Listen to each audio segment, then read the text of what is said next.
I gotta say, man, the internet's warning about the Brosnan era is coming true for me. I like this one better than Evil Tim Apple. So Really? Oh, man. yeah, I'm excited to talk about it then because I did not. I think his whole broadcast monologue just really notched it down for me. That's fair. That's fair. Okay, yeah. I feel like previous villains haven't quite had the chance to monologue so grandiose and then having their own media team doing the shots and whatnot.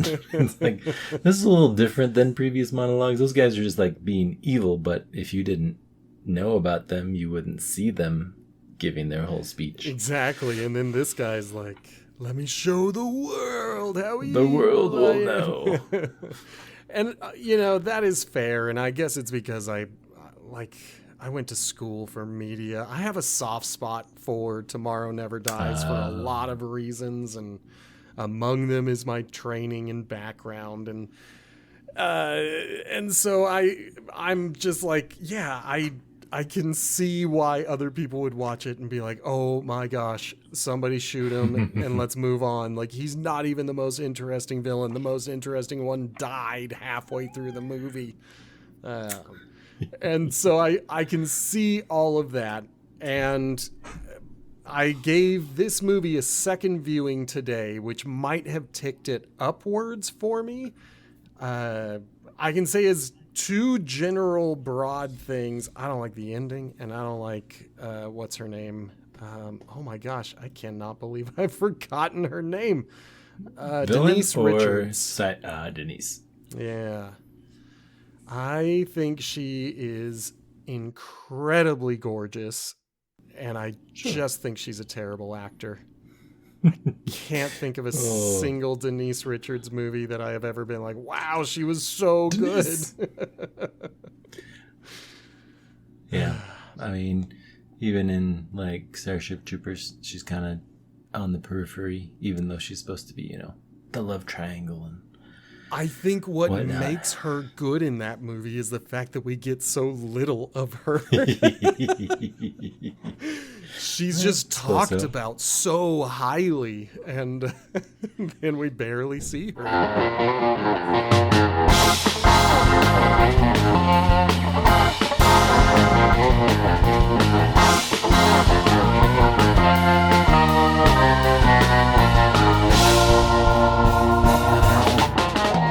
Well, hello, and welcome to the Potato Chips. You don't even know the name of our podcast. I don't have to say it out loud ever. This is why we're so bad at self-promotion. We don't even know how to tell other people what it's called. I am subscribed. Where are you? I'm stealing it from you. I'm stealing the ball. Yeah, go. Hello and welcome to Potato Chip Pictures, the movie franchise review podcast. My name is B. Sammy Davis. Again, I am Justin. Nice to hear ya. And today we are looking at The World Is Not Enough in the James Bond franchise. We are 20 movies in? 19. 19. I was like, there is no way we have made it 20 of these. But yeah, this is number 19 in the franchise. And that's so many. We have 19 episodes. How about that? Yeah, so I'm excited. We did a little bit of pre-show talk, but I am excited to talk about this one because it's one of those movies that I think people remember in a harsher light than maybe it deserves, but at the same time, we'll get into it. The point is, this movie is the third of 4 Pierce Brosnan movies. It came out in 1999. It is not based on any of the books, and it had a budget of $135 million. to give you some perspective, the movie Last Time, directed by Roger Spottiswoode. I still don't know if that's the way you pronounce it, but that's the way it looks, and it sounds funny to say. That one cost $110 million to make. It returned $333 million, which was less than GoldenEye had done before it. This movie, at $135 million to make, returned with $361 million. So, close to $30 million more than the last one. But it costs more, right? Yeah, it cost $25 million more to make $30 million more.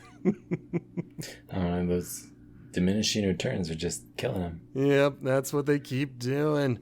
I mean, the last time they spent more money to make less money. This time they at least went in the right direction, so good on them for that. But this was directed by Michael Apted. Again, that's another name I may be mispronouncing, but I do want to point out that for the Brosnan era, all 4 movies had different directors. GoldenEye was directed by Martin Campbell. We did not talk about that then. Tomorrow Never Dies was Roger Spottiswoode. We did talk about how he was kind of hard to work with. I haven't heard anything about Michael Apted being someone particularly memorable or not. I do think there are parts of this movie that turned out a lot better than the last one, especially towards the beginning. But at the same time, I don't know how much to attribute that to the director. We'll get another director for the next movie, but then Martin Campbell will return for the reboot for Casino Royale. So we will get one of them to have a second chance. It's interesting. This is the last one. It says that it was released a month before Q passed away. So instead of that being, surprised by that, like when M passed away, I did enjoy seeing Q for the final time. I think it was It feels like they knew that it was going to happen, and so they were kind of like, he's not long for this world. Let's replace him now, and even show him the new puppy.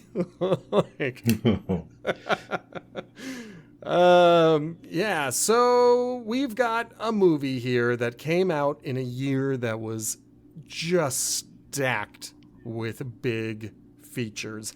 I'm going to name some of them, but I'm going to intentionally leave out the biggest one because I do want to see if you can guess the competition.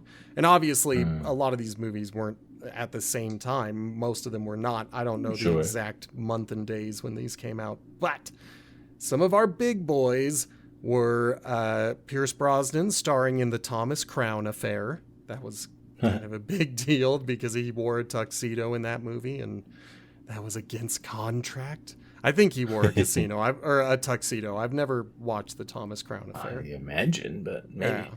Yeah. Deep Blue Sea, the shark movie. It's a good movie. I don't care what anybody says. No franchise. Can't watch it. Yep, exactly. It's not part of anything we can watch. The 13th Warrior that starred... it starred Zorro, and I can't remember that actor's name. The Puss Antonio in Boots. Banderas. Yes, he plays a Muslim warrior returning with Vikings as they leave. So he's going north, and it's this semi-historical drama told from the perspective of the Muslim historian and warrior who is with these Norse raiders, and it's very good. I did enjoy that one. Yes. Yeah. I was going to say, there is a scene that will stick in your head forever, and that is the washing scene when they pass around the basin. And that still kind of makes me retch to watch, but otherwise the movie is fantastic. It's a great historical drama that frankly sometimes gets forgotten, and you should watch it because it's just a very good cross-cultural movie. But I've skipped the biggest one. I'll give you two more before I put you on the spot. the first is a bit of a troll. The second one is for real. I can even give you a third one before I give you the real one. The big one from 1999. Yeah. So the troll is Dudley Do Right, starring Brendan Fraser. What else came out? The big one is Galaxy Quest. Oh, see, that one's fantastic. Yeah, that's one of those big ones. But can you make a guess as to the biggest movie of 1999? Oh, was it Hackers? Could oh, be, that's funny. Y2K. 1999. Like, I want to say Jurassic Park, but that sounds like 95. Yeah, I think that was the mid 90s. 99. Honey, I Shrunk the Kids too. The biggest movie of the year. Honey, I Shrunk the Kids too. What is it? I'm trying to. It was Star Wars Episode 1, The Phantom Menace. I enjoy Star Wars. I enjoy that universe, but I haven't rewatched Episode 1 in a long time. So that's a shame. I got to tell you, as someone who tends to be a prequel trilogy hater, I really do enjoy The Phantom Menace. I think it's a dumb, fun movie. As long as you're not watching it to try to change your life or relive your childhood, it's a good time. You pop some popcorn, watch a pod race, watch some really great lightsaber battles. And then I will say, because of the Clone Wars animated series, I really love Episode 3, the Revenge of the Sith. Because, the whole Clone Wars series shows us a heroic Anakin Skywalker who is saving the day. And then, Revenge of the Sith comes around and he falls to the dark side. And, when I watched it in theaters, it didn't really hit because I didn't care. But then I watched this stupid cartoon show, and I'm like, Anakin, how could you? No. Yeah. We'll have to add that to our watch list. Exactly. The only ones I dread are the sequel series at this point, the sequel trilogy. I don't think that I watched the last one. I think I skipped around because it just seemed so bad. I have the unpopular but firm opinion that The Last Jedi, the second movie of that trilogy, is not only the best of the trilogy, but it's a legitimately good Star Wars movie. I know that unpopular indeed. I was going to say, I know that is a minority opinion, that a lot of people really dislike that movie, but that is the only one from the sequel trilogy that I have come back to multiple times, and every time I've been like, this movie is so good. And it's that, the whole, it's poetry, it rhymes, and the whole thing about The Last Jedi is that every plan the heroes come up with fails, because the middle movie in the trilogy is supposed to be the dark movie. And in this movie, their version of darkness is that they have a good idea and it fails. And they have to come up with a new idea, and it's not as good as the last idea, and it's gonna fail. And so they have to come up with a new idea that's not as good as the last idea that will fail. And that's the whole movie, and I love it. I think it's just incredible. And come at me in the comments if you disagree, because we're talking about James Bond right now. Yeah, we'll get back to James Bond's. Yep. So 1999, big year for movies. I had forgotten. I think The Matrix was the previous year, 98. No, it is a 99. Oh, dang. They didn't have that on any of the lists. So yeah, you've got Phantom Menace and The Matrix. Very hard for James Bond to compete against those, even in terms of the historical relevance, if you know what I mean. Yeah, I think this movie doesn't quite shine. And then maybe it's just the cultural factor, but GoldenEye is the high water point, and this one is a little bit better than Tomorrow Never Dies for me, because media-directed villains are too close to home. And for me, it's the opposite. This one goes down for me. But I will confess, I do enjoy the beginning of this movie despite everything. It's a very long opening mission, and to my point, it's an opening mission that is directly tied to the rest of the story, and so that's why I think it's bad. How good could the movie be? It showed me too much. Yeah, like, to the movie's credit, they aren't even trying to do an opening mission. That is a stylistic choice that was made very early in the Bond franchise. I love it. Yeah. I think it's a great choice. The filmmakers of this movie, whether that be the writer, producer, or director, or all three of them, decided the mission should begin at the beginning of the movie. And maybe it's the end of another mission that we never heard about, but it is the start of our movie. And for the first time since the very first movie, the start of the movie is actually the start of the movie. It's weird. What do I think about the whole underwater? Like, it felt like a nice pedestrian beginning to up to when stuff starts going spy-like and stuff starts blowing up and oh, this Batmobile watercraft is actually what Bond is gonna slide around in for 10 minutes. Oh my gosh, when he goes over the land in a boat. Ugh. Like, that is the only eye roll moment for me. Yeah, that brings it down a bit. But otherwise, it is a lot of fun, and it does escalate in a very well-paced way. So you've got the beginning where Bond is posing as a banker again. Dude loves to be a banker.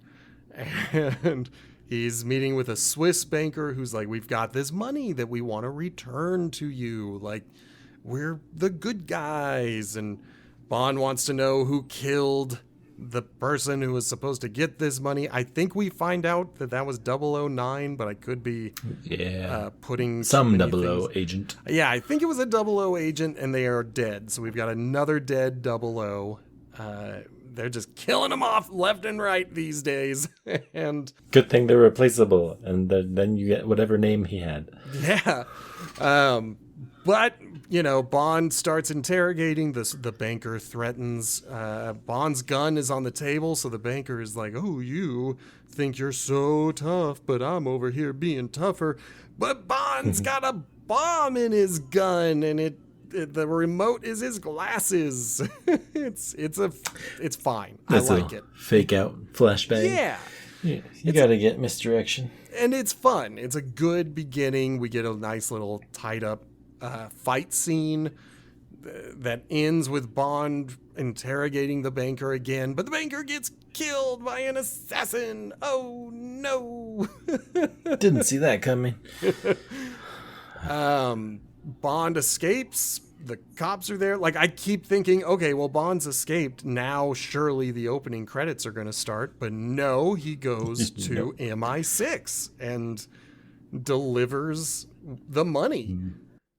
He gets to meet this rich guy named King. I don't remember his first name. Sir Robert King. Oh, Robert, yeah. Yeah. So he's this oil tycoon that the British government just adores because this is the late 90s, baby. We love our oil tycoons, especially if they're white. Like, yeah. I did write down notes that Moneypenny shows up for a minute and she's looking real cute. I'm like, oh, it's okay. I can see if this was the equivalent of Roger Moore's Moneypenny, then like, yeah, it's cute. Like, they're both flirting and okay. I really like this Miss Moneypenny, and in this movie, she's a little catty, but she still gets to drop some good lines, and she's in it more than one scene. Like, we get her 3 scenes, and the actress's name for this Pierce Brosnan era, and I can't believe I've never mentioned it because it's so perfect, is Samantha Bond. Oh, Samantha Bond, Sam. We've got a real Bond in this movie. Like, we're going to keep her for however many she's in. Exactly, and she earns it. But anyway, money is delivered to Sir Robert King. He leaves to go, pick it up from the vault. Bond stays with M, and they're talking about it, but she's like, she makes him a drink, and that drink kind of bubbles and fizzes, telling us that something is off. So Bond goes chasing after King, and he's gonna go get him, but then a bomb explodes right there in MI6, and surely this would be where the credits begin. Like, a bomb has just gone off, but no, the assassin is in the building for some reason. No, she's out on a boat for some reason, and Bond sees her from upstairs, and that's when he the hole in the wall. Yeah, and he finds the convenient hole. Batmobile, the Bat boat. I'm sure that MI6 is only guarded by that thick of walls in one spot. That's where you put the vault, is with those walls.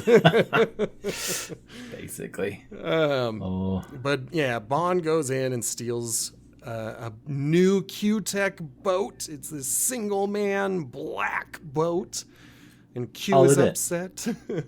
It was pretty cool. I recalled it very cool from when it was coming out, and I couldn't say that I wouldn't have wanted it for toy present. Oh yeah, around Christmas. Or to play in it like in a video game, because they show off a lot of stuff that this unfinished boat can do, including short-term submersives where you just have to hold your breath because it's not closing up. Like, you're just going under. Good luck. Hopefully you come back out. Yep. I did appreciate that they did shoot him in the rig. Yes. Going in water and underwater. Like, it was a little much very wet for him to fix his tie while he was underwater. It was a little bit much for me. But it worked in GoldenEye with the tank. They're gonna do it again underwater. I guess so. But the lady assassin somehow loses Bond. I think I don't. He hops off the boat onto the dock and hops into a hot air balloon. Because before any of that, she does legitimately lose him, and we talked about it briefly, but we can't just pass over it. The jumping and driving on the roads. Yes, Bond has to calculate a way to intercept her, and the only way to do that is to go over the land. And so the onboard GPS picks a route. And I guess he can just drive on concrete. There's no wheels under this thing. It's just jet powered.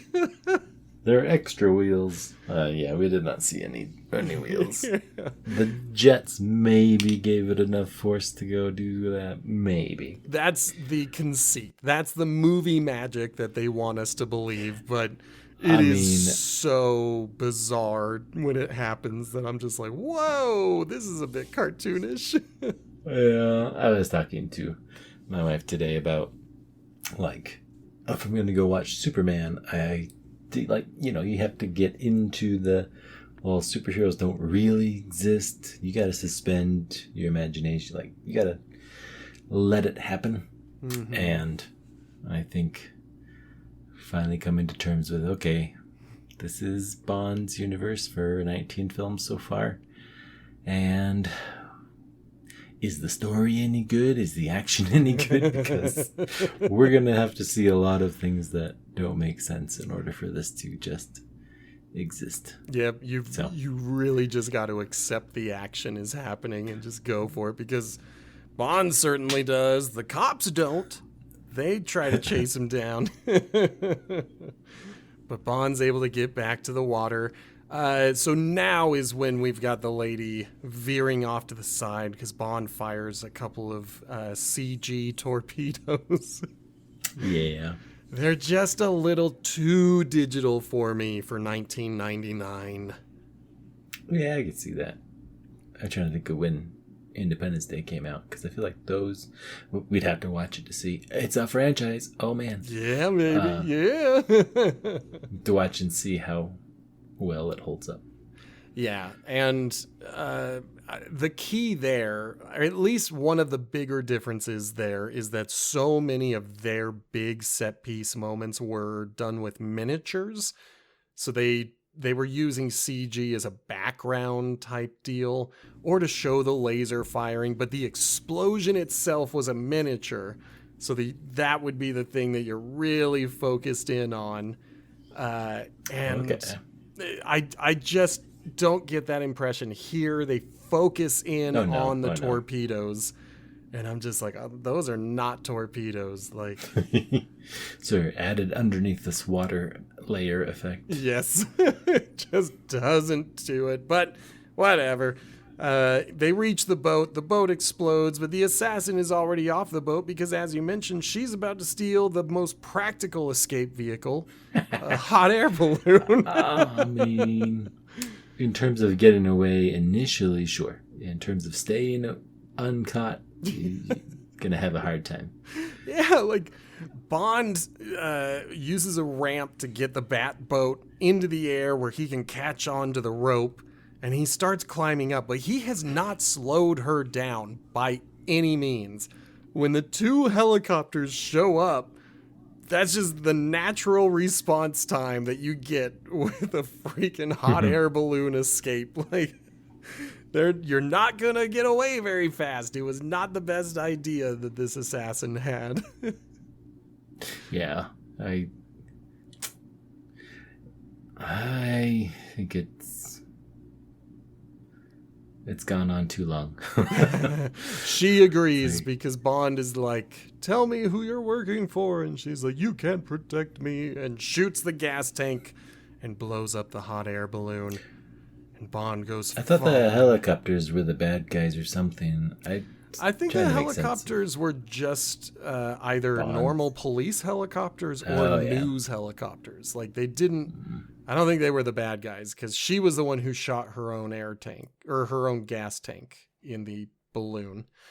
Yeah, so she has blown herself up and Bond falls. Roll the intro. Yeah. Not yet. Now, it is important to know as Bond is falling, this is where he's going to hurt his shoulder for, the rest of the movie. That's the running gag, is that Bond's shoulder is injured and he keeps getting hurt. And people use that knowledge against him for the whole movie. This is where it happens. Now, finally, now you are correct. Roll that beautiful intro by Garbage. I'm trying to recall the music. I don't think I disliked it. Not enough. Wow, wow, wow, wow. But dang, did I not note it as being... Yeah, song isn't bad. Song isn't bad. This has been added to my liked songs. Oh, nice. And I mentioned it. I may have cut it off. I may not have recorded all of it. But this has become my third favorite Garbage song, next to their big radio hit. And Cherry Lips is my number one. I've already forgotten what their big radio hit was even called. It's my number 2. But I don't remember what it was called. It was Garbage. Exactly. Shirley Manson was the lead singer. For the longest time, I thought they were attributing the song to Garbage, despite the fact that it was just the lead singer. But as I've looked it up, they really did play this song. There is an orchestra backing them, but that is the band playing the song. With Shirley Manson, the band's lead singer, at the microphone. So it is them, just with an added orchestra. It's a good song. I think it's my third favorite Bond song so far. So it's the bronze medal for me. Well, I think it mixed all right with the okay 3D effects in the intro. Bunch of naked women covered in oil. Because, man, we've gone from guns superimposed over women to Bond's name in the center of some cleavage to oil. Yeah. We've had the world with these opening credits. I guess so. I don't love the visuals. This is one of those things where I might have trouble with the song because of the visuals. And then I hear the song on its own and I'm like, man, this is a good song. But I hear it in context of the movie and I'm usually like, I don't know. This doesn't work for me. So I would probably rate the title sequence pretty low. But I do love the song. I genuinely do think this is a good song. It's just the title sequence I don't like. Yeah, that's fair. It's not super memorable like Casino Royale will be, and it's still in the same vein of here's Bond and your regular escapism fantasies. Have all that eroticism, baby, because it's about to go away and we'll have explosions instead. We will have the rest of the movie. Exactly. It's all right. I don't know exactly. It picks up at the funeral. Yeah. Where we see a lady asking about Bond. We find out that that's Electra. Yep. Who was King's daughter. And I honestly don't remember. She asks the black guy that's been in all these other Brosnan movies, and I'm like, I don't know his name. I don't either. It's like, have I missed it? Like, has anyone called him by his name? I feel like M mentions his name, and I'll have to look it up. I think it's Colin Salmon. Colin, and he plays Charles maybe? Robinson. Charles.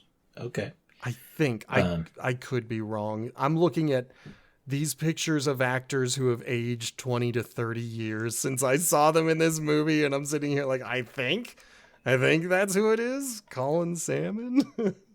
Yeah, that's him. And he's been in all of these movies. So clearly they liked him as an actor.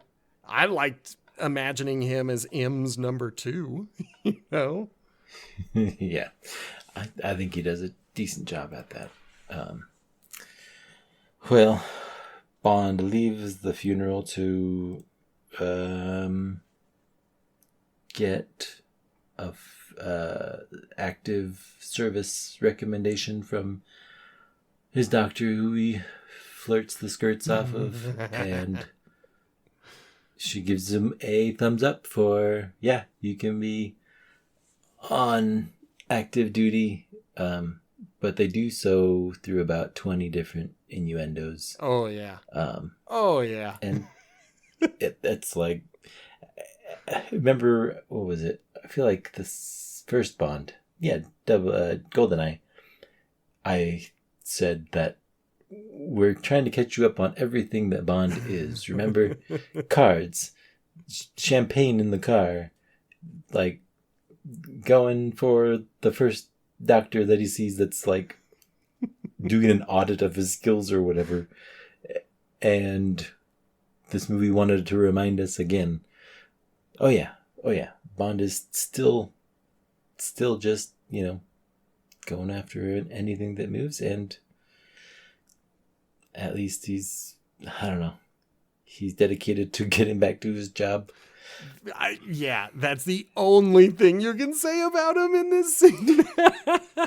Like, his motivation for his horniness is that he loves his job and he wants to get back out there. And license to kill. Yeah. And to the movie's credit, I will give it this. Before he has that checkup, he is in a sling, and he has to listen to this MI6 presentation of what happened. So he gets to hear where the bomb was, how the bomb happened. Oh, yeah. So he is knowledgeable of what is going on. And then after being in the room, after being told what's going on, they're like, all right, now you're on medical leave, get lost. So of course he's going to be like, how do I get back in the room? Like, screw this noise. I was trying to remember. I didn't write any notes from that because I guess it seemed unimportant to me. Yeah, a lot of this doesn't, but it kind of is. But because it doesn't feel like it, we can we can kind of jump ahead. After the doctor's appointment, Bond comes in and accuses M of taking everything too personally. Once again, I really love Judi Dench. You know, as much as I don't really like this movie as a whole, I think Judi Dench as M is probably the best part. Like she just gets better and better with every movie. I really love her in this role. It makes sense that they rolled her over to the next Bond too. Yeah, like, she fits so well. She is so perfect in her part. She's taking things too personally because she was the one who was involved with Elektra's original kidnapping case. Bond has discovered that the amount of money that has been returned to King was the ransom money. Whoever that person was, they're back and they're gonna, keep targeting people and maybe even Elektra. So we're told about Victor Zokaz, aka Renard. Yeah. Did you skip over Q, his send off, or is that before not yet? This? That is coming up soon. Okay. That is the last thing we get. The way you were talking just made me chuckle and think of like the pitch meeting, people being like, this is gonna happen. Why? Because I wrote it down. Yeah, this is because what's it's gonna in happen. the movie. We're going to imagine that Elektra's next because yes. Because why not? I have a soft spot for the CG projection of Renard's head, where we get to see the bullet that 009 put in to his head. Apparently 009 might be dead. I don't know. Maybe 009 just isn't going to finish the job, but that is who put that bullet there. And the movie makes the first promise that it's going to break. I just want to put that out there. That he gets stronger? Yes. Or that he can go, that he's stronger, he can go longer, he can push himself harder. They describe him as a Superman. And when we get to the end of the movie for their final confrontation, I'm suspect. I'm sitting here being like, how weak was he before the gunshot? Like, I mean, the only indication is that he holds this hot rock at one point, but that's like, okay, so he doesn't feel it because he's lost the feeling. Yep. Like stuff is still getting damaged. It's not like he's invulnerable, but he just can't feel it. They could have left it there. They could have left it at the whole he's lost his sense of touch and taste and smell. Yeah. I would take those, and he's going to lose the rest of his senses before he dies. But for now, he cannot feel pain. Leave it at that. I am good.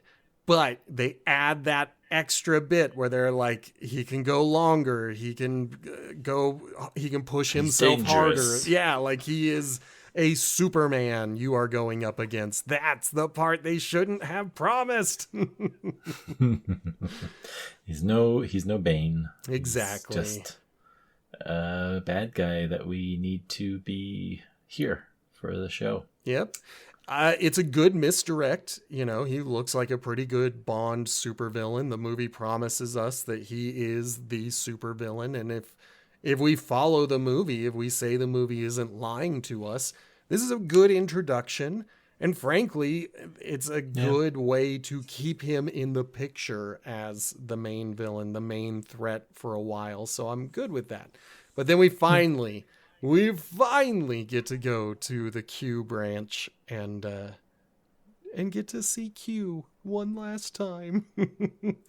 I enjoy that he kind of sinks into the ground to say goodbye. Oh my gosh, I thought that was horrible. I was like, and now we send you to your grave. I mean, what else? Where else is he supposed to go?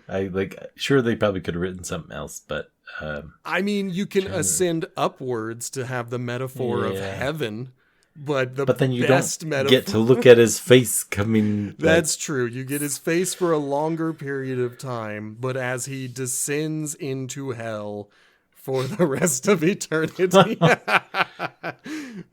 we get to meet his replacement. They jokingly and in the credits call him R. He is played by John Cleese from the Monty Python's Flying Circus. And he's terrible in this movie. I mean, maybe that's just how we got to introduce replacement characters. They got to be bad first. Yeah. I'm okay if he's better next time. It was okay. Like, he didn't impress. They do a little slapstick with this avalanche coat that he tries on, and Q fires it off, and like it is what it is, and I hate Q's send-off line too. I'm sorry. Yeah. I just realized another thing I hate about this particular scene. Q is what like, did he say? He's like, I've always tried to teach you two things. First, never let them see you bleed. And second, always have an escape planned. And that's when he descends into hell. But the first one didn't happen with, at least with, oh my gosh, third Bond. I can't believe I've forgotten his name. Roger Moore. Roger Moore notably allowed his enemies to see him bleed. Yeah. Well, it was a different universe, Q. That's true. We are in the soft reboot. I can't be holding them to the previous Bonds. But yeah, I immediately thought of that as well, where he gets cut on the forearm. Oh, like, he does bleed. Yeah. I think. But in this movie, does Bond end up bleeding a lot? I can't remember. And you would think that I would pay attention to it because I'm just catty enough, just petty enough to look for inconsistencies like that. But I cannot remember. It left my head. Yeah, I think it's that's not the greatest send-off line. Probably, I mean, if they did it as a send-off, they may have had an idea of his health. I don't know if he passed away from something like that, but it was only a month after it released that he did. So yeah, so I mean that's maybe a year after shooting. Yeah, and so a year ago he may have looked as healthy as he did, and people may have been like, "Watch, he's gonna come back." Yeah, we're gonna find out that he actually advocated for that type of send off himself, and be like, you know what? All right, if you did, that's completely fine. He was back in the Timothy second Dalton, right? one. He's been there since number 2, and yes, he was there in Timothy Dalton's day. In The Living Daylights, he went and decided to be a field agent for a while. Like, yeah, I think it's Desmond Llewellyn is his name. Yeah, he's been our Q for a long time. R did not have a good showing in this movie, but maybe when he becomes Q, things will turn around. I remember liking John Cleese. Is it Cleese? With a C? Yeah. Yeah. I was sitting here like, it doesn't sound right in my head. Like, am I saying it wrong? Yeah. Yeah. John Cleese. I think it'll be a good switch over. If he wanted to end it that way, that'd be nice. If he didn't have any input on his send-off, I think it could have been better. Like, I feel like M, when he had his send-off, he got to say something nice to Bond. Yeah. Like, thank you for all you've done with your License to Kill. The world is a better place with all those dead people you put in the ground. Something like that. Yeah, I think that's exactly the scene that happened. Definitely not something we're making up in our heads. Well, I remember him saying something nice. He did have a nice scene with Bond before he was done, before he died. But I don't think that was a planned one either, because I think his death was kind of a surprise to everybody. That particular M actor, not Desmond Llewellyn. I'm pretty sure I have it in my head, and I could be completely off base, so please leave a comment or send us an email to correct us. But I thought I had heard that the producers were like, okay, he wants to be done, so let's bring in John Cleese. He'll be the replacement. But if he's available, let's bring him in every movie, even if he's just sitting in the background. Like, let's make him a part of this universe permanently. So I think like death took them off guard, and that was part of the writing where they're like, you're not really gonna retire, are you? And Yeah.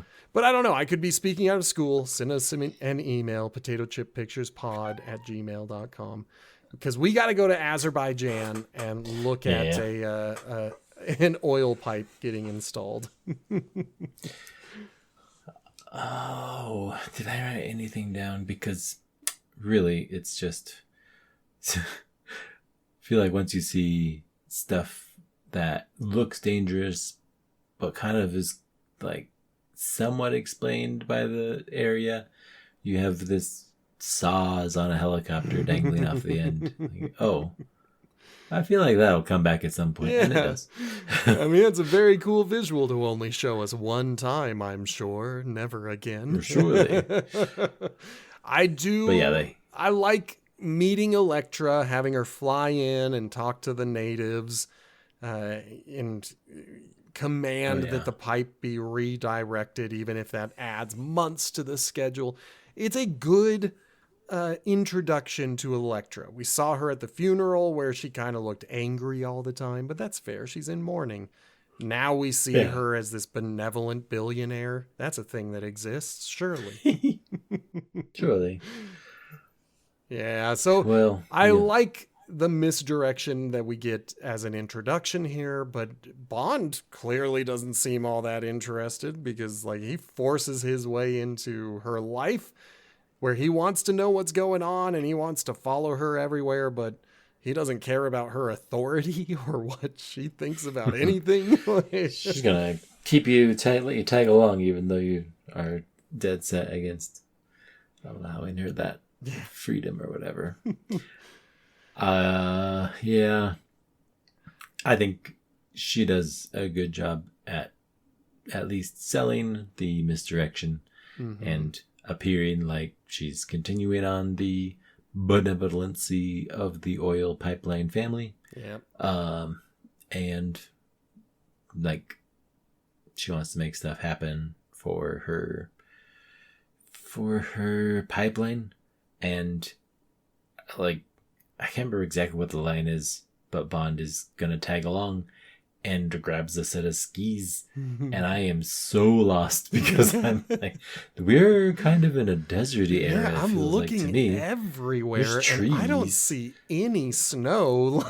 Yeah, so that was a bit like, okay, but maybe the geography of Azerbaijan and where these pipelines are makes more sense, but it could also just be absolute nonsense. They go up in a helicopter with skis to survey the lines. Yeah. I don't know anything about the Caucasus Mountains, so Sure. I have no idea if they're historically, snowy at the peaks all year round or for most of the year. Because where we are, situated in the Rocky Mountains, it's surprising how long snow can stay at the top of some of these mountains, especially with as hot as it gets. But so in my head, I was a little more forgiving. I was like, okay, maybe they'll find some snow depending on what time of year it is. But I will admit that the scene before this and after this really do kind of throw all of it into question, because there is never snow anywhere else in this movie, but we gotta have a ski scene. Yeah, we gotta have Bond on skis. He's gotta use the avalanche protector that we showed in Q. But aside from that, like, we don't need to be in a snowy area at all. Yep, it's just for the benefit of this action sequence. And I'm having fun with it. It's okay. It's all right. They have these fancy little ski-doos with propellers on the back to fly in and then pretend to chase Elektra. Yeah. And chase Bond. It feels like a dangerous stunt to have to try and pretend that you're going to attack someone who's actually on your team. Mm-hmm. So if we haven't hinted enough, Elektra is spoilers for the rest of this podcast. Hopefully you've already watched these movies, because that'd be terrible to get the plot from us. From us? There's really only one thing that that pulls me out of the movie for this sequence. Like, I'm still having a good time. I would say that this is like a 6 or a 7 movie so far. And then at one point, Bond is able to jump over one of the snowmobiles on a parachute, and he's able to clip the parachute with his ski, tearing it. And so the engine starts sputtering. Like, the engine isn't connected to the parachute. Like, what is happening? And for some reason, the guy loses all control and crashes into the other dude. Like, yep. That's the part that I hate so much. And if they had just not added the sputtering of the engine, I would have been like, wow, that's awesome. He lost control because Bond cut the parachute. We all know how parachutes work. Yeah, like, sure. But no, they were like, oh, the parachute's cut. The engine must be going out. Like, oh, was it that one? No, I mean, that one was silly, but I had to think that, was it on this one? There's a avalanche. They use a parachute to get there, but then one of them loses a parachute and springs another parachute out. yes. It's like, oh, there's 2 parachutes. This is I did like that. I'll admit that one, like, yes, it is redonkulous, but at the same time, parachutes have emergency chutes installed with them. So, like, everyone who takes a jump with 2 parachutes. So why not them? But for me, it was smooth to see them on the ground, pull another chute, and then they're in the air again. It doesn't make sense how they're able to go up or any of that kind of maneuverability, but I'm fine with pulling a second chute, and I'm kind of here for it. So I'll give them that. I guess. It's just the cutting of the parachute that really gets me. But apparently these are called Parahawk vehicles. Okay, sure. I mentioned it only because Bond has to figure out where these Parahawks came from. So I'm sorry, we did skip the avalanche, and that's like half of Bond's tech, right? Or the Q tech right there is that jacket.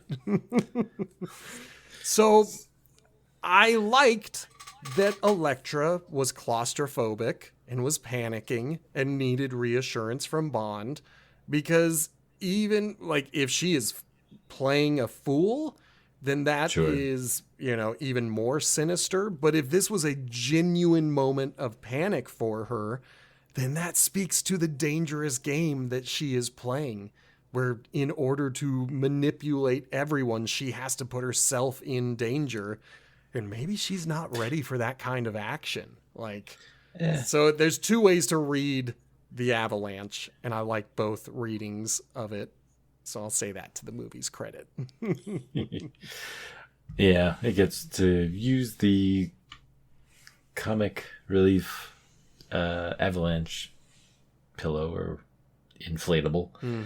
And then we get to move on from all of the winter ski items. I think we're going to be in shorts most of the rest of the time.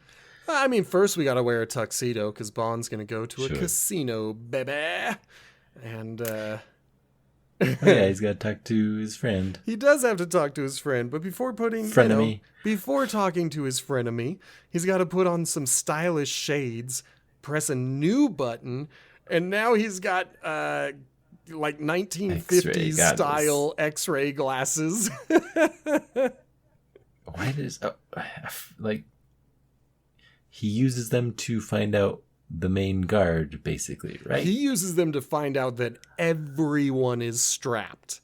That everyone in the casino, guest or guard, man or woman, is packing heat. And it is funny because the women are packing their guns underneath their dress, where they would have to strip down in order to get to their weapon. So it really is just a visual gag, and I'll give the movie that. Like, Bond can be funny sometimes, and dang it, these sunglasses gave me a chuckle. So I didn't even clock that they were all guns. Like, the first people that he sees are like in very scantily clad, but they're under their dresses, so like Yeah, it's just I their didn't undies. notice the guns. If you look So- between but the then- undies, you see that they've Sure. got guns. when he finds the main guy that he's gonna threaten, Yeah. the other three ladies around him all have guns, and I just noticed that. Oh gosh, It's a good visual gag. I'll give the movie that. Like, it is Oh, funny. It ridiculous. was cheesy, but it's funny. yeah.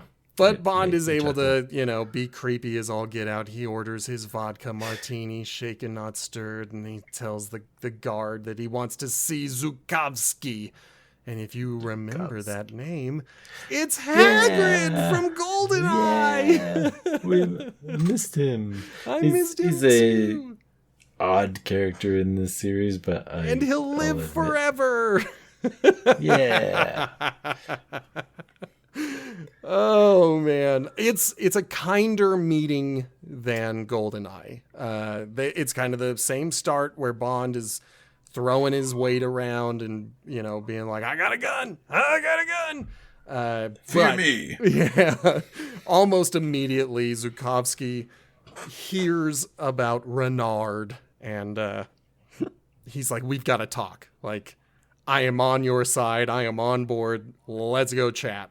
And it's an interesting change, but we don't know if we can trust Zukovsky because just then Elektra shows up for some reason. And plays the She's playing stupidest cards. game of yeah. cards. Yeah, she bets on high card. Yep. Because we want to make this happen fast. One Which- play. It kind of at least gets explained away later, but Oh, yeah, if you saw it the first time, be like, oh, what is she doing? She's pressing her luck to show people she's not afraid. And it's like, okay, well, you lost $1 million on high card, and Yeah, a very Later. stupid game of high card. yeah, Bond tries to be helpful and protect her from losing by saying to burn 3 cards, and Which is also a really good idea because, like, most people would be like, okay, if it's a game of high card and you've got 2 people playing, burn the top 2 cards. Let's start there. But Zukovsky may have been like, yeah, someone's going to burn the top 2 cards. Make sure card number 3 is ours and it's a good card. So burning the 3 cards throws everything out of whack. But I mean, whatever. Doesn't matter because Zukovsky wins anyway. yeah. Yeah, it is compared to all of the card games in all of the Bond films, this is probably the worst. Mm-hmm.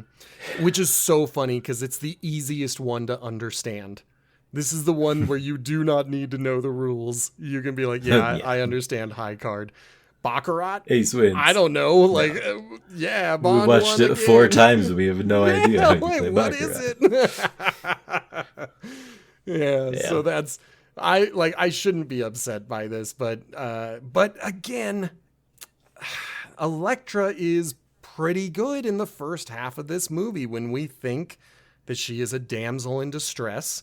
And that's another great thing about this movie is by making us believe that she's the damsel in distress, we just buy all of it. And it's on second thought that you start to think, wait a minute, nothing that she does makes any sense. Like, obviously she's bad. Like, she keeps doing Yeah. the dumbest things. Yeah, I think if you keep your brain turned off enough, then she's just, heir to the oil pipeline, and we've already introduced the bad guy to you. Why don't you think he's the bad guy still? Well, Yeah, he's like- obviously. Bond's gonna go get him, like, right now. Don't even stress it. Yeah.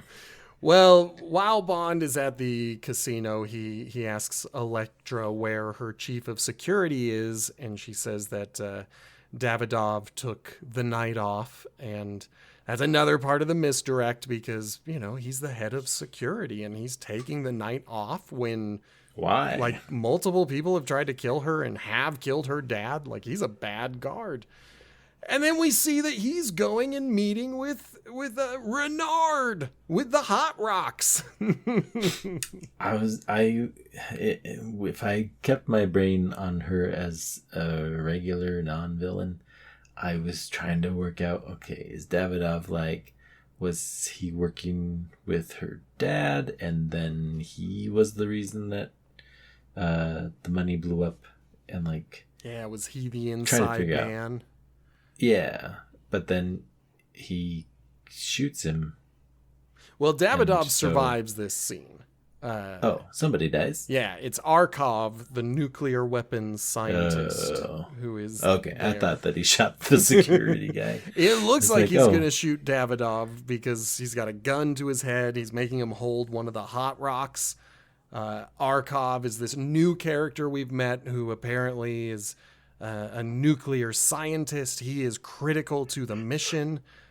And then Renard has him shot and killed right there. And Davidov now has to pretend to be Arkov and go and do the nuclear science. Like, wouldn't Arkov not know the same amount that Bond doesn't know? We never know. This was our first time We'll meeting never him, know. and he's dead. Like, dead men don't talk. But, you know, it's still part of that misdirect, and I like it because when he comes back, Bond is chasing after Davidov. I that's how I'm going to pronounce it. I have no idea if I'm doing it wrong. And that's good spy work. Like, again, what makes a good spy movie is that mix between action and detective. And this movie is, at least in the first half, I think it's doing a pretty dang good job of being a detective story. You know, we don't fully know what's going on. We think we know who the bad guy is, but Bond doesn't know how to get to him. He doesn't know who the inside man is. And so now he's following Davidov to this airport. He kills him. He kills him. Because he could have found out something, so we're not going to even let Bond entertain the... Yep. Why are you doing this, Davidov? Dead men tell no tales. We're going to go pretend to be him. I never said he's a good detective. I just said that's part of it. Part of it. He's very bad at being a detective, actually. I mean, the bad guy is going into this secure site, so like, okay, like It is a lucky we break. we can believe that bad guy is bad guy again. And Well, and again, we, the audience, have had a scene where the head of security was meeting with the guy we were told is the bad guy. So Bond chasing this guy, in terms of what the movie is presenting to us, that's the right direction to go. And he might even get to the bad guy early. Like, this thing is going to be wrapped up before lunch. So this is great. we're making great time. Yep. But before anyone gets to the nuclear weapons, I guess, destruction facility in Kazakhstan, first we got to go into that dismantled. camp and meet Dr. Christmas Jones. Christmas Jones. I feel like that's such a name to be like. I know that some Bond women have had interesting names, but Yeah. did I miss her explaining why her parents named her Christmas? I know she just says, I've heard all of the jokes or something like that. I don't know if she ever explains where the name came from, I'm or if she does, curious. she just says, why are you my Christmas family Jones? likes Christmas. Like, I guess. Yeah. I really like Bond's opening line with her when she introduces herself and she's like, don't even try it. I've heard all of the jokes. And Bond is like, I don't know any doctor jokes. I was like, oh, smooth. Oh. Yeah, so I do like that, but I just have to say it. Denise Richards playing Dr. Christmas Jones, I think it was a bad choice. I just don't think Denise Richards is a good actress. She is gorgeous. She is one of the most beautiful women who appeared on screen in all of the 90s. And I don't think she's a good actress. Like, You say that in front of Terry Hatcher? Terry Hatcher is a good actress, and she barely was in the movie. Oh, yeah. Christmas Jones makes it through like the second half. Yeah, She's the whole movie, and she's a bad actress. Oh, what if you swapped them, man? That would be interesting. They're opposite films. Yeah. Anyway. Yeah, so we get to meet Dr. Jones. Bond goes and into this, like it's a mine, but it's not for mining. It's for dealing with the weapon grade weapons or the plutonium in there. And that is where Renard is. So Bond is able to get the drop on him and capture him. And this movie is going to get wrapped up real soon. Like, Bond's already caught the bad guy. It's awesome. But no, Dr. Jones has to come down being all Boy Scout and be like, that's not Dr. Arkov. Dr. Arkov is a 60-year-old man. This is a 50-year-old man. You need to have I'm so arrested. surprised. Yeah. It's probably why they did Christmas, because they didn't want, at least they don't even say anything themselves of Indiana Jones. When you say Dr. Jones, I'm just like, oh wait, Yeah, this is a Dr. Jones. It has been messing with my head too. Like, who is this character? It's Indiana Jones. Okay, But she's got her maybe doctorate. I can't just call her Christmas. it's interesting.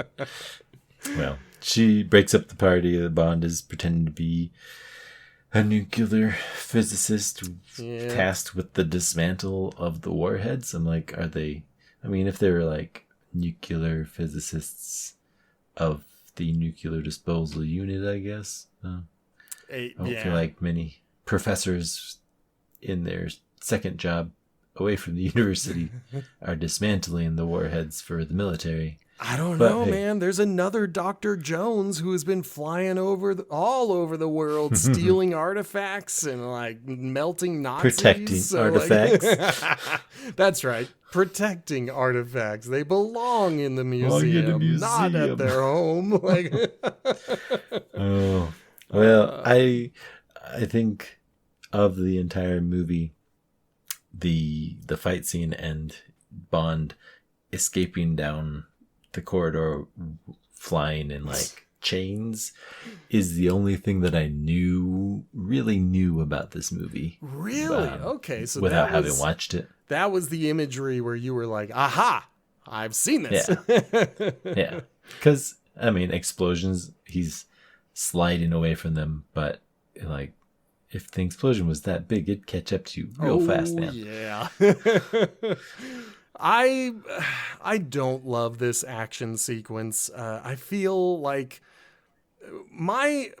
one of my criticisms, and it may just be, again, things that I've heard that may not be true, but I've heard that Pierce Brosnan was a much stronger creative voice during this movie and a little bit of the next one, where he would be like, no, Bond would do this, or Bond should do that. And people would try to just make that work. And this is one of those sequences where I've never had it confirmed, but I sit here and look at it and I'm like, there are some moves that Bond is doing that don't make any sense. For example, when he's jumping into the corridor as the door is closing, he fires a shot. Like, he jumps and fires, but then when we cut, that shot did nothing. Like, they're aware of him because now he's firing again. So someone had it in their head of like, it'd be so cool if like I jumped through the door and shot the gun, and like, I don't know, maybe we could show someone going down, and then they forget. They just forget that they did that. And so it doesn't matter. It's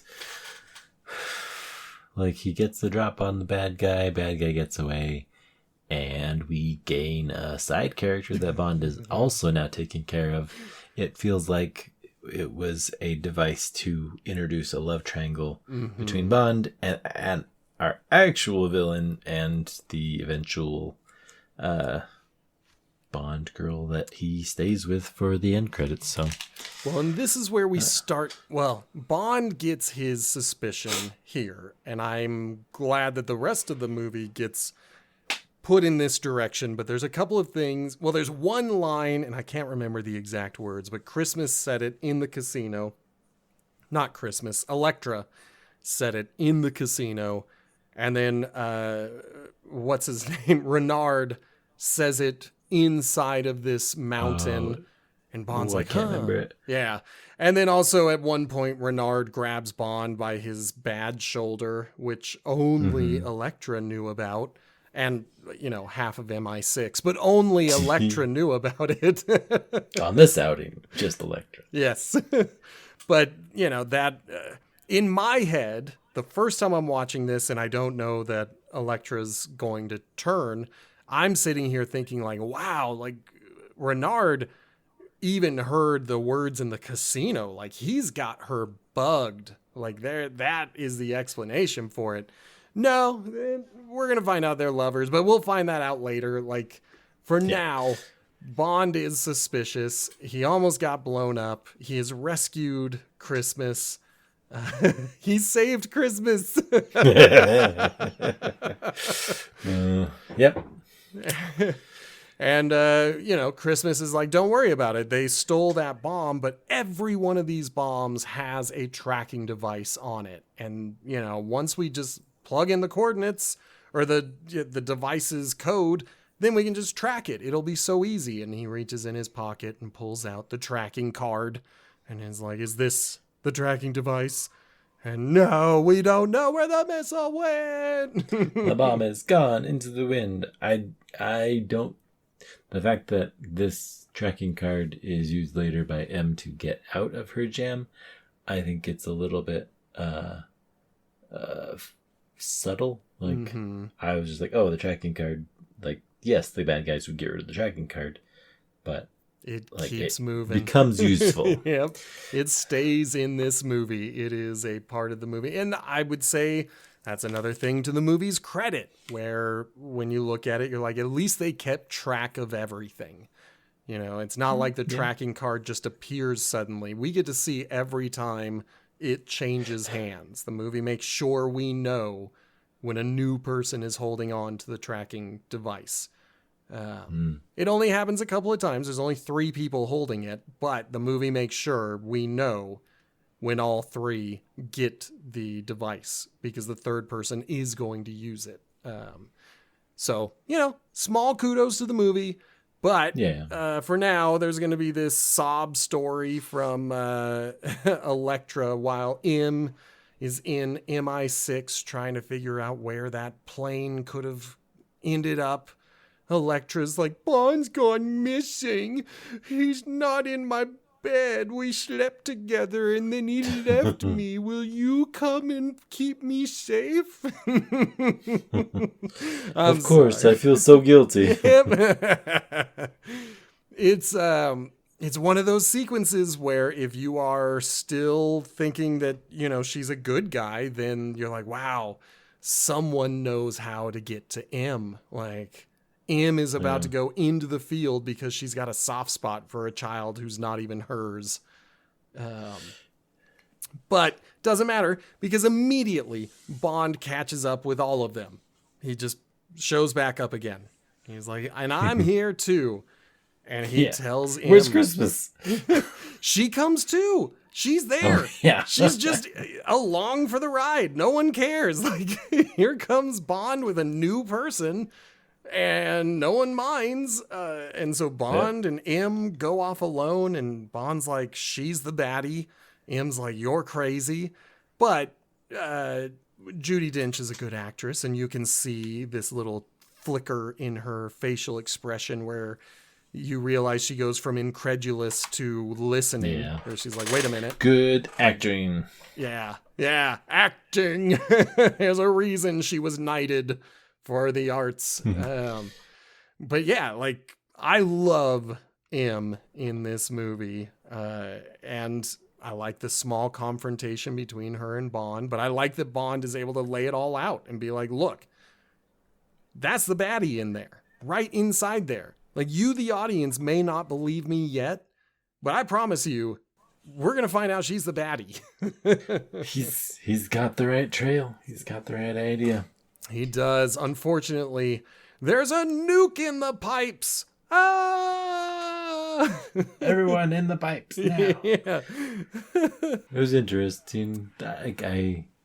This is another scene I hate. I hate this so much. Like, why are they blowing up the pipeline? I mean, it is... Well, this is still Such part of the her Elektra plan. is the victim part Yeah. of the plan. Like, if this is a nuke or even enough to make the place irradiated, she's the victim in this. And if her plan goes off without a hitch, then when she becomes the only option for oil, every government is going to subsidize finishing her oil line. They will pay for the nuclear cleanup. They will pay for the installation. Like, as far as a plan goes, it's not a bad plan. Like, she's pretty good evil billionaire. I'm into it.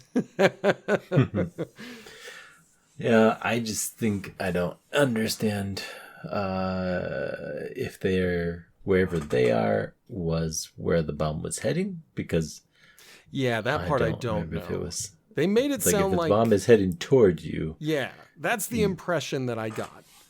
That she counted and on everybody Bond would to have defuse to it. evacuate because the bomb was going to blow up there. So I guess that makes sense why they were able to catch up to it, because in my head, for a time, I was thinking they were miles away watching it. It didn't even Right? cross my mind that they were the destination for the bomb. So I was like, Maybe that makes more sense. Yeah, I felt like they were along the pipeline. I don't like they managed to fly Bond and Christmas to disarm the bomb, because that's why she's along. Okay. What do I need to in the defuse a pipeline. nuclear bomb? Me. Yeah. Okay. I mean, she dismantled. If we concede the assumption, she has dismantled nukes before. I don't love this sequence. It's fine. It's fine. I just don't care. Like, it's a lot of CG. It's a lot of them bobbing back and forth. It's supposed to feel tense, but it never feels tense. I like the roller coaster nature of it. I just wish that I could feel any danger during this bomb sequence. Yeah. I mean, once they find out that it's not even a complete plutonium, so it wouldn't be as big, it still would kill them, but Yeah. they disarm it. It's, the bomb could have been anywhere. It had to be on something moving to make it more exciting. Yeah. But even then, it's just disarming it. And since we have now turned the plot to, hey, maybe this lady's the villain, we need some filler to disarm the bomb that we just lost. So at least he wraps up the thread of it being lost. But then they have half a plutonium. Mm-hmm. And does it ever go anywhere? Their plutonium, no. They Okay. never mention it again. They pocket it, not literally pocket. They put it in like this bag, then they jump away. We never see the bag again. Presumably, Bond gave it to somebody, but it's not important to the story, so nobody cares. Okay. The part I guess don't it gets- understand is their escape. Yeah. Because Bond like sticks his knife in the wheel of the car with the bomb. It doesn't slow it down. It doesn't really do anything. But he's like telling her to jump, Now and jump. he's holding it, and I'm just like, why? And then finally he jumps, and that's the part I didn't get. Like, why the knife? What was that for any of it? But it made a lot of guess sparks. It looked cool. Kind of slow it down. but Maybe. Yeah. Maybe if they're trying to They- sell the story that Bond failed, that he's doing everything he can, and then he dies in the explosion, because that's what Elektra believes. Elektra and M believe that Bond is dead, and Elektra makes her move and Yep. kills all of the MI6 agents in the room and captures M. And it's, she's now the bad guy. yeah, we've got our real villain, or at least our Proper second villain. Yeah. Like, okay, well, if Bond was right, that's why she wants to get back at M. Well, the movie's going to end here, right? Because she has M, right? Like, we've got everything we need. Nope, let's go talk to Zukovsky again. We want to hang on to M until something explodes. They talk to her in her cage in a further scene, but I didn't quite get... That's a little bit later on. First, we've got to have those saw blades come back, man. Like, oh, yeah. The whole reason they showed it to you was so we could have it in this critical scene where Bond realizes that his next lead has to do with caviar.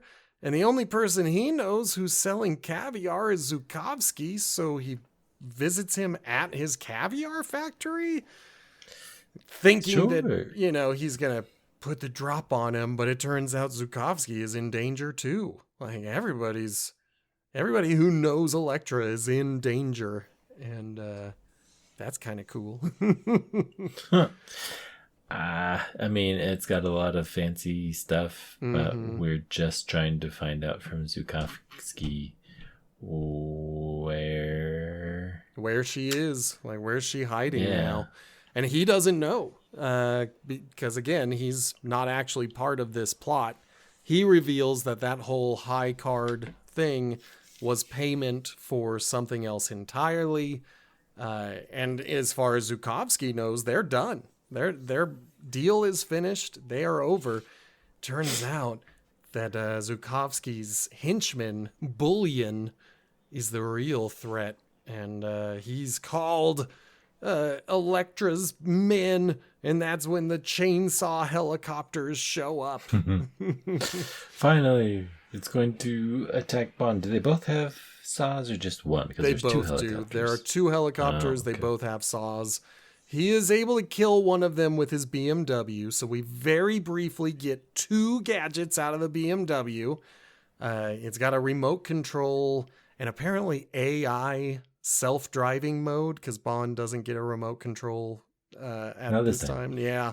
And then it's also got missiles, so he's able to kill one of the helicopters, but he doesn't cover his six, because immediately after killing the helicopter, the second one comes in and cuts the BMW in half. So that's the end of our toys. I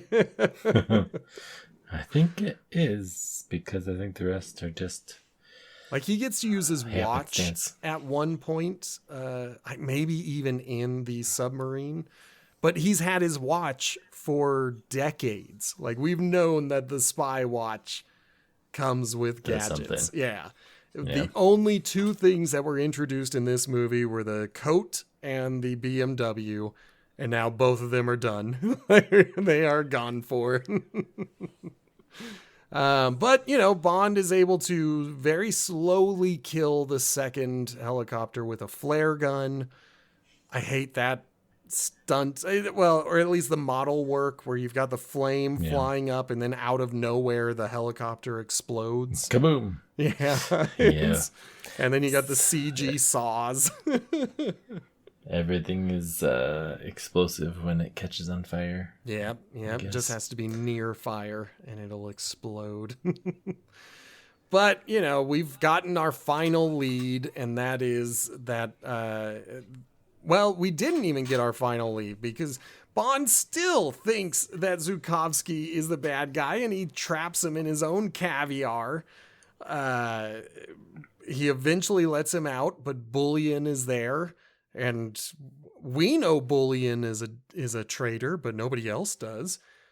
So we go to this secret, I don't even know what it is. It's like a secret command post specifically for Zukovsky, an ex-KGB agent. Like, I don't know how he's got a command center, but he's got one. And that's where we learn about the submarine, the nuclear submarine. Boy, I had forgotten about, he has a whole place that the Bullion guy explodes. And I forgot that they go after they get him out of the caviar. Somewhere in this sequence of events is when we have that scene with M, because Renard comes in and he's like, "You're going to die at noon tomorrow." And he leaves a clock on a stool. M starts plotting her escape, but she fails. She knocks over the stool and the clock, knocking them both out of range. But that's okay. Elektra comes in to gloat, and M is looking defeated and beat up. And as Elektra is leaving, M shouts, "The clock!" Desperate, because she wants to know when she's going to die. And Elektra puts the clock right on the cell, on the bars of the cell, and leaves, allowing M to pull out the battery and use that tracking device. Finally, now we're all caught up. We've connected all of the dots. That's how Bond knows to go to Istanbul. We think Zukovsky is killed in the explosion because Bullion plants a bomb. They notice it too late. Bond and Christmas are okay. They try to chase after Bullion, but we get a shot of a very dead Zukovsky. Just another casualty in Bond's world, but it doesn't last very long. He has to come back and be a hero. Yeah, man, his death is less permanent than a Marvel or a Star Wars. So we go to Istanbul. Bond is captured. Like, he's not going there as the hero. He and Christmas were immediately captured after the explosion. And instead of the bad guys killing him right there, they take them to Elektra, where Elektra has... Always a bad idea. It is! Although Elektra's torture device does kind of give me the heebie-jeebies every time I see it. It's an interesting device. Feels very medieval. Yeah, and apparently it's even older than that. Like, it's... oh, man. Yeah, it's part of the old... I want to say like the Constantinian Empire. So a little bit before Constantinople. A bit like right after the fall of Rome. And before the Crusades. I think that's the period that she says this comes from. But it's essentially a vertebrae breaking device. You strap down a person's arms and legs and their neck, and then you crank this wheel, and it sends this metal bar towards the back of the neck, and with enough turns, it will break the neck and presumably either paralyze or kill the person in the seat. So it's one of those things where you're like, how's Bond going to get out? Like, he's done for. This is the end. He's going to die. Like, he would be pretty set on dying. If only there were some kind of Deus Ex Machina. He's got some friends coming to save him. But the Zukovsky kind of gave Elektra the sub, got the money. Yep. So I think that's where, he knows where she is. So yeah. And we also know that the person commanding the sub is either a relative or a friend of Zukovsky. So now Zukovsky, knowing that Elektra is insane and killing people, he wants to try to rescue his friend. Like, he doesn't care about Bond. And when he even bursts into the room, he's like, "Where's my friend? He was the captain." And then he sees his hat on the table, and he's like, "Oh no!" Unfortunately, for the second time in this movie, Hagrid gets killed. It's Elektra who shoots him through the hat. It's sad. I'm mad about it. I'm genuinely upset. I don't think he's dead, so I think there's that. If he shows up again, great. But in this movie, he is dead. And I do like, he dies a hero. Okay, again, just in terms of this movie. I don't know the next movie. I'll find out tonight when I stay up too late watching it. But in terms of this movie, he's shot. He is dying. He pulls out his secret hidden cane gun a gun in his walking stick, and he points it at Bond and shoots one of the hand restraints off of him. But Elektra doesn't see that. She only sees that he aimed and shot at Bond, and she goes, wow, he really hated you. And I love that. I'm like, wow, like, good. That worked. I don't know why she knows anything about their relationship, but, you know, Right. I know about their relationship. Yeah, that was kind of a stand-in for the audience, knowing that they only had 2 real confrontations, but it seemed like they did enjoy each other, but also Yeah, were very like, cautious. And we know dislike that each they other. didn't really hate each other, but at the same time, like, they have or at least Zukovsky has every reason to hate Bond, despite the fact that Bond has made it clear that as much as he can, he respects Zukovsky, despite the fact that he's always hitting him and pointing guns at him, torturing him. It's not a very good Basically. friend. But Bond is free. The action kicks up again. He's able to kill all of Elektra's guards and chase her up the tower where M has still been locked up. She calls for Bond. I don't hear it as desperate. I have heard people say that when M screams out for Bond, it sounds desperate to them. I think she's just screaming at the top of her lungs just to be like, hey, like, you are on your way. You are passing my room. Get in here and do something. Yeah. And he Yeah. does. He comes in and shoots the lock off of her cage. So he knows She to can get listen to out. the boss. Yeah, and she can get out. Oh, well, I think the confrontation from him and Elektra isn't too memorable, other than Bond kills a woman. And then in the second movie in a row is super creepy over a dead woman's body. Because he did the same to Yeah. Paris in the last movie. Like, I don't like it, Bond. I don't like it. You've got a weird way of mourning. Got to look at you one more time. Yes, as close as I guess so. can. Well, it kind of, the thing that never really hits on any Bond movie for me is him loving someone. Yeah. So I think that's what gets me with the Tracy Bond, is the fact that it's like, oh, he married her and he's all smiling and he's having a great time. Hey, Bond That can is fall in love. true. That is probably And then- the only time I've believed when Bond fell in love. Yeah. So it just doesn't, just feels like, oh, you love me too much, you won't shoot me. It's like, well, if you're going to order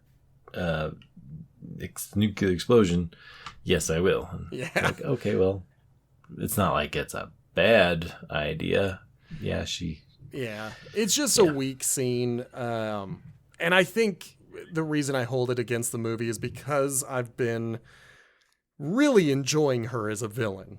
I like the misdirection. I like when her reveal is made. I like how sadistic she is when she no longer has to wear a mask. I just don't love that at the very end when Bond is like, this is your last chance, and she's like, you would never kill me, you'll miss me. It's like, where are you getting these ideas? Like, this is about as ludicrous as believing that Bond is going to miss you, and yet once she's dead, he does miss her. And so I'm like, oh, this stupid movie. I guess he did kind of enjoy your, I mean, they have a couple of scenes together and it tries to sell it, but I just don't feel it, because then they also throw in Christmas and it's like, well, all these people are just in an action movie, and this doesn't feel very deep in terms of a relationship. Nobody's getting married. They didn't give us a love montage. If they gave us a love montage with Elektra, then I would have believed it. Because, once you ride horses together, then it's obviously true love. That's why I've never ridden horses with anyone, because I know that is the final step in any relationship. Oh, Well, we still have the submarine to go Yep, through. I was going to say, now we go to my least favorite part of the movie, the entirety of the submarine. We start off at a high point, literally, because Bond, from the top of that tower, dives into the water and swims to the submarine and gets into it before it is able to dive. Good. I like it. Thumbs up. I like that entrance. That's a good entrance. He's got to do it. He makes it happen, Mission Impossible style. Yep. It's fun. It's fun to watch. It still stands up. We are told that not only was the original Russian crew a skeleton crew, but there are even fewer thugs inside this submarine with Renard. That is simply to make us feel good about the fact that the movie's going to forget about henchmen pretty quickly. Like, they're here for a minute and then they're gone. Like, they won't matter. Bond beats up a couple of dudes. He steals the navigation controls. And the commander in the Navy doesn't know how to make a submarine go up. Oh, that made me so mad. Commander in the Navy. Oh. Because that's where Bond's got his rank. He is a commander in the Royal Navy. He is not an Air Force. He's not Army. He is a sailor. He is at home in a ship, whether that is on the surface of the water or below the surface. That is what we've always been led to believe. But I guess not a Russian submarine. He gets to those, and the very first thing he does is say, we're going to go up, and then push the controls to go down. Yeah, maybe he can't read Russian. Maybe that's what it is, Except he can, because Christmas was like, your English is very good for a Russian, and he responded in Russian that he studied at Oxford. I guess he knows Russian. I don't know why he did the down one. There Maybe is the no joystick excuse is for inverted. this. It is so dumb. Oh, well. And to top it off, he shoots the controls so they are locked in. Like, we are in this action sequence, just accept it. So, okay, fine. I have to accept it. We got to go confront the henchman. Yeah, because he doesn't even immediately go for Renard. Like, he goes backwards for some reason and deals with henchmen because I guess Christmas is there. I can't imagine that submarines have all that much extra space in them. So the fact that he kind of gets in and manages to get around a skeleton crew, it's still like, well, there's maybe a central hallway and then like rooms. Yeah, I think you can see all the way down if all the doors are open. But I don't know. I've never been inside a submarine. I'm also a tiny bit claustrophobic. Like, that might be why that one scene worked for me. But nonetheless, Bond is rescuing Christmas while Renard is going straight to the reactor where he has converted that half a weapon core into a plutonium rod. Yeah, it's just that easy. And it's safe to touch. Like, it's so cool. I guess that's really bad. Oh, yeah. I didn't consider that rod is the other half of the plutonium. Yep, it just had to change. It has to change its shape. We don't know why, but it has to. Like, obviously for compatibility reasons. But why they even write that in as a prerequisite for the movie doesn't matter. Doesn't matter. They've converted the half circle core into a rod, and that rod is safe to touch. And that's the other thing that always makes me angry. Now, there is a fun moment where Bond is at one end of the submarine, Renard is at another. He can't get through the door because it is locked. I guess. I don't know why he can't go through the door. Oh, because Renard has locked the door from the inside. So he has to go in through the outside.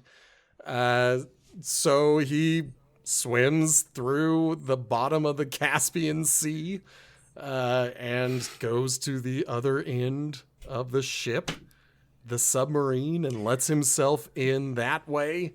It's fun. It's interesting. Obviously, there's danger to it because Christmas is in a flooding chamber trying to rescue Bond by hitting the button, but she keeps getting blown away by water. That's the other thing that I like. Too bad. I'll give it that. I'm fine with that. Drowning is another thing that almost scares me, so go for it.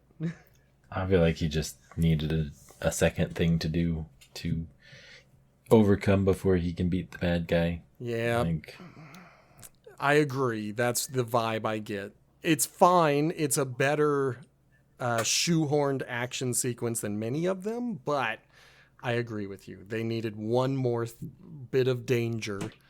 Why not swim on the outside of a submarine for a minute? Like, that's dangerous. But now we get to the second big lie of the movie. First off, we will confirm the first lie. Renard is not, in fact, stronger, faster, and able to go harder than Bond, because Bond is able to easily overpower him like 3 or 4 times in a row. So clearly his super bullet isn't really working for him. And the fight only turns when Christmas shows up. Like, Bond told her to escape, but no, she went to the reactor room for some reason. She's there to help out, you know. Yeah. It'll work out. So Bond lets her in, and then she throws in a line that I'm sure was one of those, they were shooting it, and someone on set was like, hey, wouldn't this room be like really radioactive or something? But Christmas gets into the room and says, we're fine because there's no radiation coming out of the reactor. They're not running it, you know. They're running on diesel right now. Yeah, we're golden. We're fine. Don't worry. She says the only danger would be if Renard was able to fully install one of those rods. That would be like an instant meltdown, game over. Just don't let any of those rods get fully installed into the reactor. Are we clear? I'm clear. That's the second promise we were made. Oh. Anyway, that's the Doesn't whole. he get it almost all the way in? Well, that's the thing. Like, the whole fight is Renard trying to get the newly made core into the the newly made rod into the core, and Bond fighting him off. But eventually, Renard and Bond are choking each other, and Bond reveals that he has killed Elektra, and that throws Renard into a rage where he is able to lock Bond into another room, I guess. Like, that part was a little unclear, but that's okay because he's in a room that has a helium It's fine. tube that's been blown off, so all he's got to do is plug that back in, and then, yes, Renard fully installs the new rod. It is all the way in. Yeah, it is at blow up point. And that's when Bond presses the eject button to launch it into him and kill him. But I'm sitting here thinking, you just lied to me again. You told me if Renard does exactly what he did, then they're dead. There is no escape. They have lost. And now you're telling me, no, there's time. It'll blow up. And on top of that, as they're leaving, they're like, oh, the sea floor will flood the radiation. There won't be any problems. Like, they just throw that out there. It'll be fine. Yeah, it's okay. Don't worry about it. And then they escape. And oh boy, at the very least, we're going to get a tremendous submarine explosion. Maybe like 3 to 5 angles of looking at a submarine explode. Like, that is what this movie needs. That last scene was a little bit lame, but we can save this whole thing with a spectacular submarine explosion. It's a one camera angle shot that doesn't have much explosion with it. Oh, I get so mad. It explodes. Air comes out, and our people swim away. That's it. The world is saved. We got just enough time to do our thing that we left in the past. Yep, forgot about. We've skipped this for a while. I mean, there's no henchman to come back, so we don't have that trope to worry about. But there was another trope that we haven't had for many, many movies, and that's figuring out where Bond is after the mission. It's obviously the answer is sex. That's the thing. Yeah, it's always sex. But weren't they in London? Like, isn't that where the satellite was? It says that they were in Istanbul. Okay, so he was still in Istanbul with Christmas. Fine, I'll give him that. I'll let him. Sure. I don't know how they found him. They focus in on a car. His car is dead. Like, he doesn't have a new car. Like, I don't know how they found him. That part I don't like either. It's magically found so that they can do the X-ray stuff again, and then and R can have them. his great line. Sure. Do you remember his great line? Great.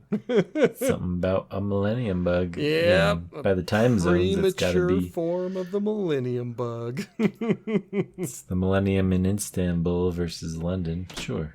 Now, for those of us who grew up in the United States of America around this time, 1999 was the final year of the Y2K panic. And it was sometimes called the Y2K bug. But in Europe, they called it the millennium bug. That was their thing. So once again, I didn't know that. This is a British production, so they're going to use the European phrase for that cultural moment when we all believed that that computers just didn't know how to process the year 2000 and that everything would crash. Yeah, I believe it. Yeah, sure. Yep. The movie ends with the promise that James Bond will return, but this time around, it's just a generic instrumental. I think it's one of the action songs from it. No lyrics, no main artist, just a generic Bond song over the credits. So if you walked out on this one, that's okay. That's all right. Just get out of the theater. We're done showing you our stuff. Exactly. This one, you're fine. They don't even try. They're like, whatever. No one's going to watch this. Just put on a song we already played. And not even the good one by Garbage. Just grab another generic song. All right. Well, we finally made it there. On this show, we do reviews a little bit differently than others, where some people will offer a grade, we offer a rating. Both of these scores are 1 through 10, but on a grade, they say the average is a 7 out of 10 because they don't want the students to feel bad. But we offer a rating out of 10 where we say 5 is the average. That is the middle. That's where these things should be if they are just an average picture. The main idea of my score. I have an idea of a score. Yeah. I wanted to like it more than Tomorrow Never Dies just because the main villain in that one was just so bad for me. And I gave that one 5.5. I went with 6.5. And then I don't know that I can change it, but I agree with a lot of your criticisms. It was... You're allowed to change it whenever you want to change it. The stuff like plutonium rod from a plutonium half sphere. I didn't even catch it, and it's like, ugh, gross. Can you guys at least stay consistent with what the thing is? Nope. Please? They made a whole song and dance out of changing it. Right. I mean, I felt like Christmas was a downgrade from our Chinese super spy. May But, win. like, Yeah. she got to slap Bond, so like I was okay with that. And the romance made a little more sense than Wei Lin. Like, I'll give this movie that. I just wish Denise Richards was a better actress. I feel like a lot of the romance was Bond saves your life, so now you're obligated to just fall in love with him. Yeah. And that makes it so easy to just skip past Bond being a worthwhile relationship or not a worthwhile relationship. So Judi Dench is a shining piece of it.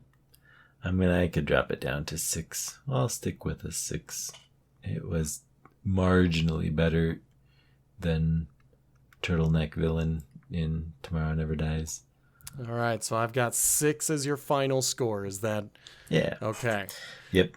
I am and remain at a 5. I've been at a 5 all week long. I've watched this movie twice, and I keep coming away at a 5 because the first half of this movie really is good. Like, I can't take that away from this movie. Even the fact that the intro is directly connected to the rest of the story, it still flows.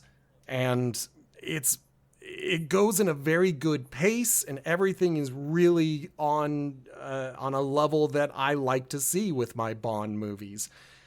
And then around the time we meet Christmas is when the movie starts to fall apart. And there's just some things that just don't work for me, and they take too long, and they just keep going. And so I can't deny the really great parts of this movie, but I can't let them prop up the really bad parts of this movie. So I'm still at a 5. I cannot talk myself up or down. It's right there in the middle. It's lower. For me, these scores have gone down by 1 with every movie. That is not intentional. I genuinely have changed my scores a few times. I've thought about them. Not with this movie. I was at a 5 the whole time. I've been like, yeah, it's average. It's not a bad movie. We've watched legitimately bad Bond movies, and this is not one of them. It's got bad parts, but it's still a fun movie. It's worth watching. Like, it's not, I don't know. I wouldn't say skip it, but it's not going to change your life. No. It is an average movie. Yep. And for, the show, that puts it at a 5.5 as our average rating, putting it at a 0.25 below Tomorrow Never Dies in terms of the show's average. So if we're just looking at the show average, we are still tracking with what the internet told us would happen with the Pierce Brosnan era, where things just went down. Yeah. I mean, I enjoyed it more than Tomorrow, but only just a little bit. And obviously, I'm the obvious or the opposite, where I enjoyed Tomorrow Never Dies, but only a little bit more. These movies are very close to each other, so I think if you enjoyed the Brosnan era, if you enjoyed GoldenEye and you had fun with Tomorrow Never Dies, I think you would still have fun with The World Is Not Enough. It's not perfect, but it's still a Bond movie, and it's still got a lot of fun parts to it. Now I'm excited to see if that holds true. The last one. Yep, for 2002's Die Another Day. That's going to be could exciting. be all right. It could be. I've only seen this movie once. So I don't remember much, I will say. At the time that I was watching it, those were my party years where I was, drinking and getting a little more intoxicated than I ever do as an adult. But that was the time when I watched it. So I remember some parts of it, but I might have been a little bit inebriated when I watched it. So who knows? Maybe I'll love it. Who knows how it goes? I'll hate it. Depends on how you're feeling. Exactly. All right. If you have enjoyed yourself, why don't you help us out by giving us a rating or a review on whatever podcatcher you are currently listening on? Sharing the episode is another really great way to help. If you've got a friend who's really into Bond and you want to have them correct all of our bad and incorrect statements, send them the episode. I don't mind hearing Horrible takes. Yeah, tell me about my horrible takes. If you just want to check out the shorts, you think maybe your friend would be more interested in just the shorts, you can find those on Instagram, TikTok, and YouTube. And then, of course, the best way to get in touch with us is by email. Email us at potatochippicturespod@gmail.com. That is usually everything I talk about, so I guess we can say Potato Chip Pictures and James Bond will return in Die Another Day. Goodbye! See ya. Yeah.